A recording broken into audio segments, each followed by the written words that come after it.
Welcome ladies and gentlemen, my name is Dychronic here on this Destiny 2 video, and today we're going to be taking a look at the Destiny 2 Xur, his location, his random rolls, my recommendations for October 29th, 2021. You can find him in his regular spot in the tower. Just head over into the hangar section, and right here near the precipice of this railing, you can find the Xur. Hey, more Zinzabili. Yeah, that's what it's called, Zinzabili. This is a high overview in case this is what you cared about. And ooh, baby, true prophecy. I'm looking forward to that. First up for the weapon today, we have the Vigilance Wing, a weapon that still does very well in the Crucible and something that I would still highly recommend. I believe it can still 2-burst enemies, obviously with a 5-round burst, and of course a very high rounds per minute, making it an optimal weapon to use at close range, and it's still really nice at mid to mid-long range. And with that, it also has a couple other bonuses like regeneration when you last of your allies around, and improved weapon performance and increased recovery, blah blah blah, stuff like this, which makes it somewhat of an ideal weapon to use in competitive or in Trials of Osiris. That being said, I still like to use it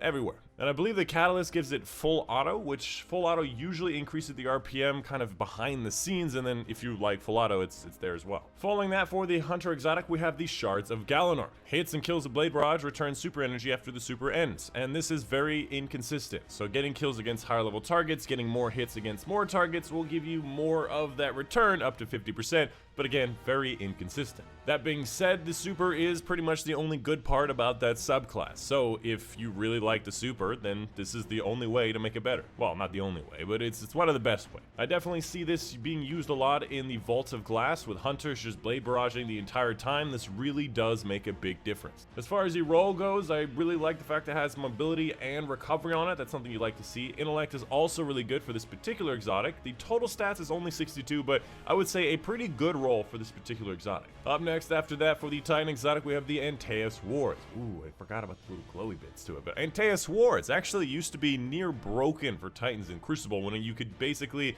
just sprint and slide immediately and then reflect everything in front of you and sometimes even behind you. And nowadays you actually have to be sprinting for a short period of time, basically the shoulder charge duration, and I think they also removed the part where you get super energy for reflecting stuff, which really didn't matter that much, but obviously this is very PvP specific. I still think it's a decent option for Titans because you still reflect stuff, and you know, it doesn't take that long to start sprinting and sliding. However, there are better options like One-Eyed Mask is pretty damn good. As far as the roll goes, it has a very low total stats with this particular exotic. You'd probably like to see a lot of mobility, a lot of strength, and probably a lot of recovery for the Crucible, so not a great roll at all. And finally, for the Warlock exotic, we have the Karnstein Armlets. It's actually somewhat of a fan favorite exotic, especially for PvP, where melee kills instantly restore around half of your health and shields, and continue to restore health for like 8 seconds afterwards, which is pretty damn good, especially if you can have a good melee. But that actually is the problem. These days, Warlocks don't have that many great melees. Stasis got chunked, Celestial Fire got chunked, and all the other ones, you really have to play around them, and in a 2v1 or a 3v1 with this particular exotic and that melee,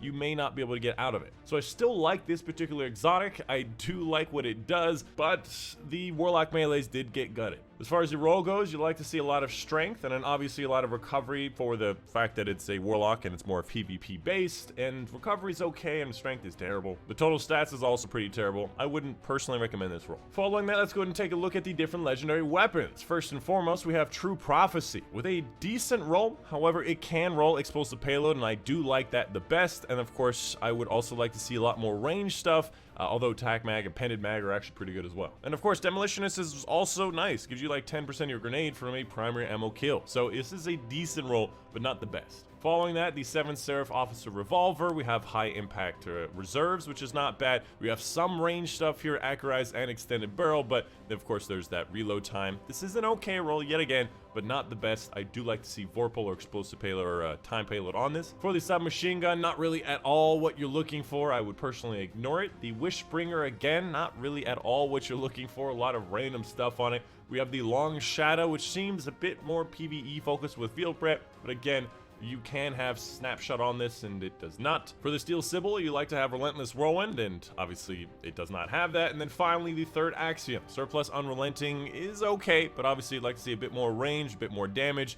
But if you don't have any good 390s, it's okay. After that, you have the legendary armors. Obviously, I am on Warlock, so I see the Warlock one. Wow, 64 high recuv, high intellect. It's actually a pretty good chest piece. I would recommend that. But the rest of them, not a big fan. This is probably okay as well. So the chest piece and then the boots for the Warlock are probably my choice. And of course, make sure you're picking up your exotic engrams, guarantee you an exotic you've never received before, and it's going to be a very high stat roll. And obviously I have the exotic cipher, so I can also use it here. But you can also use the cipher on the exotic archive, which I recommend first. Alright, so first up we got the Phoenix Protocol. Actually, pretty damn good roll. Very high intellect. Does not have a lot of recovery, and my other one is close enough that I don't really know if I care that much. And we have the Dawn Chorus. 61, not really anything special here. And of course, if you haven't seen it already, I do live streams after these Xur videos, as well as all the times you can see on screen right now, oftentimes doing open lobbies for raids, for Grandmaster Nightfalls, seasonal stuff, and all that whatnot. Honk moon! It's just a really good zoom effect.